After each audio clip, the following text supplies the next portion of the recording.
বন্ধুরা দেখুন butter cup. Butter cup গাছ আপনারা একাধিক ভিডিওতে দেখেছেন। এটা আমার একটা মিনিয়েচার ফর্মে তৈরি করছি এই বাটার কাপটা। এই গাছটার হাইট 1.5 ফুট হবে। আগের গাছটার হাইট আরও কম ছিল, তবে এটা 1.5 ফুটের থেকে একটু বড় হয়ে যাবে যখন কমপ্লিট গাছটা তৈরি হয়ে যাবে।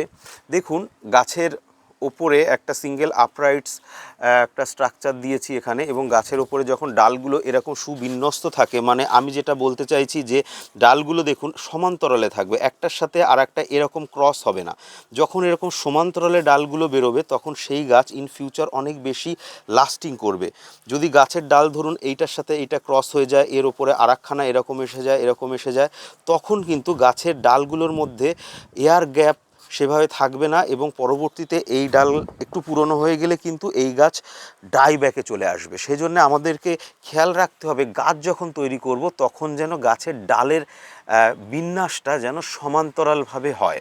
অনেকে এটাকে বলে স্পাইরাল বিন্যাস বা সমান্তরাল বিন্যাস।